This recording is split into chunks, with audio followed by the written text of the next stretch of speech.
उत्पादन, जिसे अंग्रेजी में कहते हैं प्रोडक्शन। तो आइए जानते हैं उत्पादन क्या है, उत्पादन कहते किसे हैं और उत्पादन का अर्थ क्या है। तो सबसे पहले हम लोग जानेंगे उत्पादन का अर्थ।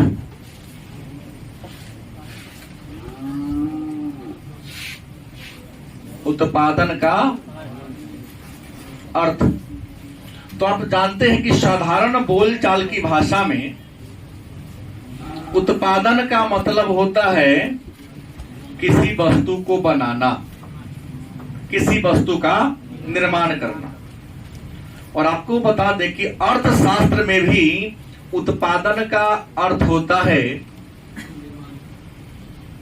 वस्तु का निर्माण करना।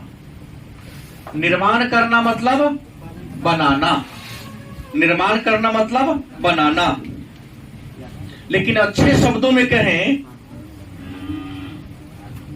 अच्छे शब्दों में कहें तो उत्पादन का अर्थ होता है उपयोगिता का सृजन करना। उपयोगिता का सृजन करना। साधारण शब्दों में उत्पादन का मतलब होता है वस्तु का निर्माण करना, वस्तु को बनाना। लेकिन अच्छे शब्दों में कहा जाए, अर्थशास्त्र के शब्दों में कहा जाए तो अर्थशास्त्र के शब्दों में उत्पादन का अर्थ होता है उपयोगिता का, मतलब किसी वस्तु में जितनी उपयोगिता है उसकी उपयोगिता को और ज्यादा बढ़ा देना। जैसे जंगल में एक पेड़ है, उपयोगिता वहां पर कम है, हमने उस पेड़ को क्या किया, काट लिया और जंगल से उसे शहर में ले आया, उसकी उपयोगिता थोड़ी सी बढ़ गई। उस पेड़ को हमने तख्ता, जिसको पटरा कहते हैं, अगर बना दिया, उपयोगिता थोड़ी सी और बढ़ गई। अगर हमने उसका डेस्क बेंच, चौकी, कुर्सी बनाया, उसकी उपयोगिता और बढ़ गई। यदि हमने उसका पलंग बनवा दिया, उसकी उपयोगिता और ज्यादा बढ़ गई। लेकिन यदि उसी का हमने दीवान पलंग बना दिया, लकड़ी वही है, रंग रूप आकार प्रकार चेंज हो रहा है, स्थान चेंज हो रहा है, उसकी उपयोगिता। अब कहोगे सर उपयोगिता क्या है, तो हम नहीं लगता है कि जो बच्चे नियमित क्लास करने आ रहे हैं और मन मस्तिष्क से क्लास में मौजूद होते हैं तो उनको याद नहीं होगा। उपयोगिता का मतलब सबको शायद याद है कि किसी वस्तु में मानव की आवश्यकता को या मानव को संतुष्ट करने का जो गुण होता है, उसी गुण को हम कहते हैं यूटिलिटी, मतलब उपयोगिता। तो साधारण बोलचाल की भाषा में वस्तु का निर्माण करना, लेकिन अर्थशास्त्र में उपयोगिता का क्या करना, सृजन करना, मतलब वस्तु की उपयोगिता का क्या करना, निर्माण करना। क्या कहलाता है, उत्पादन कहलाता है। अगर परिभाषा दिया जाए तो एली नामक एक विद्वान है, एक विद्वान है एली, जिन्होंने उपयोगिता का उत्पादन का परिभाषा देते हुए लिखा है कि आर्थिक उपयोगिताओं के निर्माण को उत्पादन कहते हैं। आर्थिक उपयोगिताओं, आर्थिक उपयोगिताओं के निर्माण को उत्पादन कहते हैं। आर्थिक उपयोगिता का निर्माण, आर्थिक उपयोगिता के निर्माण का मतलब यह हुआ कि वस्तु की कीमत को बढ़ाना। क्या कर रहे हैं ना, जैसे हमने कहा लकड़ी वही है, उसी लकड़ी से यदि हम डेस्क बेंच बनाते हैं उसकी कीमत कम होती है, उसका हम कुर्सी बनाते हैं, कीमत थोड़ा बढ़ जाता है। उसी का अगर सोफा सेट बना दे, कीमत और बढ़ेगा। उसी का दीवार, लकड़ी वही है। तो आर्थिक उपयोगिता का सृजन करना, क्या जी, आर्थिक उपयोगिता का सृजन करना उत्पादन कहलाता है। ऐसा विचार किसने दिया? अब होगा किस उपयोगिता सृजन के तरीके। एक टॉपिक है उपयोगिता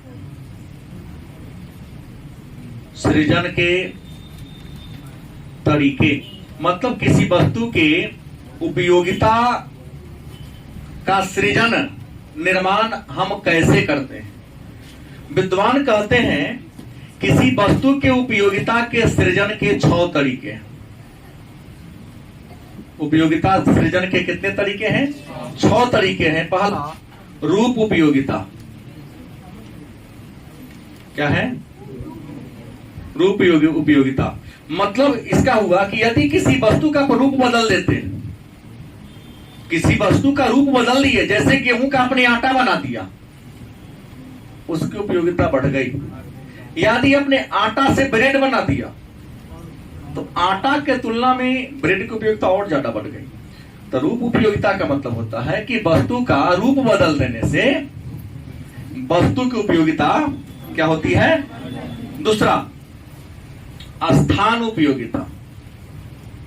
क्या है? स्थान उपयोगिता। अब कहोगे सर स्थान माने जगह होता है, स्थान माने क्या होता है? जैसे मेरे हाथ में एक मार्कर है, मेरे लिए इस मार्कर की कीमत लाखों रुपया है, संभव है? नहीं।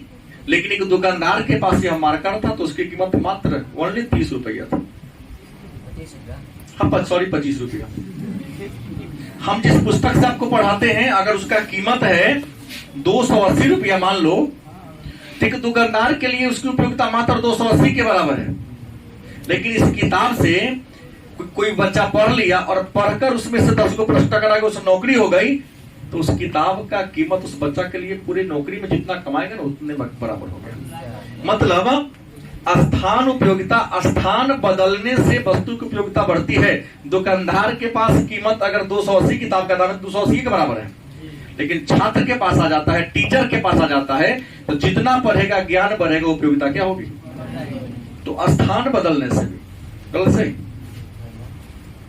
हमारे घर में, तुम्हारे घर में ऐसा ही लकड़ी का 2-4 हाथ फेंका उकल होगा, लोहार के यहां भेज दो, लकड़ी के इन चीज का प्रयोग करके उपयोगिता बढ़ा देता है। क्या मनीष? तीसरा है समय उपयोगिता।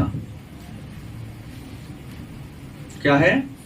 समय उपयोगिता। याद रखेंगे, विद्वान कहते हैं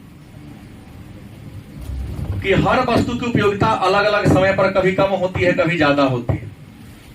बरसात के समय छाता की उपयोगिता ज्यादा होती है, गलत की सही। ठंडी के दिनों में ऊनी वस्त्र की उपयोगिता ज्यादा होती है। गर्मी में ऊनी की कोई उपयोगिता है क्या उज्जवल? जैकेट खरीदते? नहीं खरीद देते हैं ना, रखना नहीं, पहनना है, नहीं पहनेगा क्या होगा? उसकी कोई उपयोगिता भी है ही नहीं। तो प्रश्न है, जैसे गर्मी के दिनों में स्वेटर की कोई उपयोगिता नहीं है, लेकिन वही ठंडी के दिनों में स्वेटर की उपयोगिता बढ़ जाती है। मौसम ठीक ठाक है, छाता का कोई महत्व नहीं है। बारिश के मौसम में छाता और बरसात की उपयोगिता क्या होती है? बढ़ जाती है। तो समय के अनुसार भी उपयोगिता बढ़ा दिया जाता है। कई बार सामान्य मौसम में छाता की कीमत 10 रुपया का, बरसात में 10 रुपया बढ़ा देगा, फिर भी आप लेवे कीजिएगा। नहीं, अभी गर्मी है, 1000 का सामान 800 में देगा, नहीं लीजिएगा। खूब ठंडी पड़ने लगी, 1000 का सामान 1200 में देगा, तो आपको लेना पड़ेगा, मजबूरी है। ठंडी से आपको क्या करना है? बचना है। चौथा प्रकार का स्वामित्व उपयोगिता।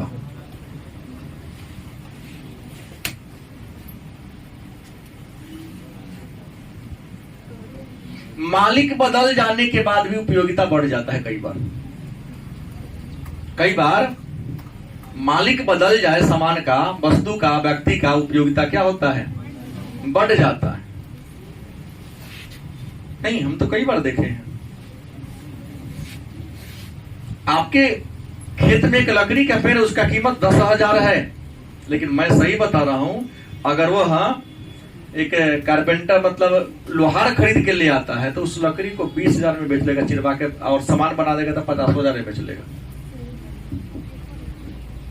नहीं, मालिक बदलने से उपयोगिता क्या होती है? बढ़ जाती है। जैसे ये रूम है, मालिक कोई और है, उनके लिए इसका कीमत कितना जितना मैं किराया देता हूं, लेकिन मेरे लिए उससे कई गुना जाता है। गलत सही? तो कई बार मालिक बदल देने से भी वस्तु की उपयोगिता क्या होती है? बढ़ जाती है। सेवा उपयोगिता क्या है? सेवा उपयोगिता। सेवा उपयोगिता का मतलब है कि जो नौकरी करते हैं ना, अनेक प्रकार के लोग होते हैं। जिसके सेवा का वैल्यू ज्यादा होगा उसका कीमत ज्यादा होगा, उपयोगिता ज्यादा होगी। और जिसके सेवा का वैल्यू कम होगा उसका कीमत भी क्या होगा? देखते हैं, ज्यादा मेहनत करता है एक घर बनाने वाले राजमिस्त्री के साथ लेबर, उसको 350 रुपया प्रतिदिन मजदूरी मिलती है, और छत पर खड़ा होके यहां से वहां ईंटा को जोड़ता है, करनी चलाता है, उसकी कीमत 550 या 600 के आसपास है। मतलब सीधा दूना, लगभग दूना उसकी मजदूरी। क्या है? उसकी उपयोगिता ज्यादा है उसके काम। किसके काम को देखिए, उठाना है, दिमाग लगाना है, पटाखा चलेगा, 2-4 को तोड़ियो देगा। मैं ज्यादा था, क्या हुआ? सीधे माथा से ईंटा पटकता है, 10 रुपए का ईंटा गया, टूट गया है। सभी पर तोड़ देते तो तुमने पापा से गिरवा के ईंटा, सभी ईंटा को हम तोड़वा देते हैं। टूटा हुआ का ये हो गया, लेकिन मिस्त्री जो अपने हिसाब से तोड़ेगा उसका साइज अलग हो सकता है। ये तो पटका तो किसी साइज का टूट सकता है ना। सेवा उपयोगिता। उसके बाद ज्ञान वर्धन उपयोगिता। ज्ञान वर्धन, देखिएगा, एक इंसान कम पढ़ा लिखा हो, एक इंसान क्या है? ज्यादा पढ़ा लिखा हो। यदि आप किसी वस्तु के बारे में कम जानते हैं तो आपके लिए उस वस्तु की उपयोगिता कम है।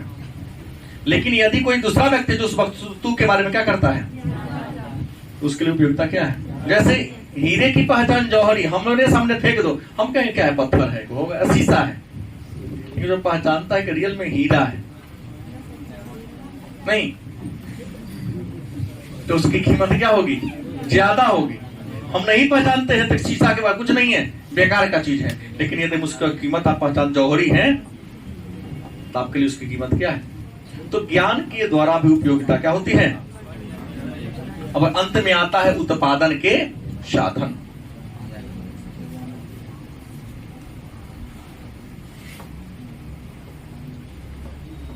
उत्पादन के माने किसी वस्तु को बनाने वाले, किसी वस्तु के जिन जिन चीजों के सहायता से निर्माण करते हैं उसे उत्पादन के साधन। और आपको इसके बारे में पहले ही चर्चा कर दिया हूं कि उत्पादन के 5 साधन हैं। कितने साधन हैं? पहला क्या है? भूमि। दूसरा क्या है? पूंजी। तीसरा क्या है? श्रम। चौथा क्या है? साहस। 5वां क्या है? संगठन। क्या उत्पादन के कितने साधन? 5 साधन हैं। नाम क्या है? भूमि, पूंजी, श्रम, साहस और संगठन। एक बात याद रखेंगे, इनमें उत्पादन के जो ये 2 साधन हैं ये निष्क्रिय हैं। क्या है? निष्क्रिय। और ये तीनों क्या है? गलत से। भूमि निष्क्रिय है, जब तक इंसान नहीं जोतेगा कहां बढ़ेगा वो? पूंजी रुपया पेटे पर तो बढ़ेगा, बढ़ाएगा इंसान है ना। तो भूमि और पूंजी उत्पादन के क्या है? निष्क्रिय साधन है। वहीं श्रम, साहस और संगठन सब इंसान से जुड़ा हुआ है। ये उत्पादन के क्या है? सक्रिय साधन है। तो ये रहा आपका छोटा टॉपिक, उत्पादन और उत्पादन के साधन। अब इसी से जुड़ा हुआ अब आगे अगला 3-4 टॉपिक तक उत्पादन और उत्पादन के साधन से जुड़ा हुआ कहानी आपको मिलेगा।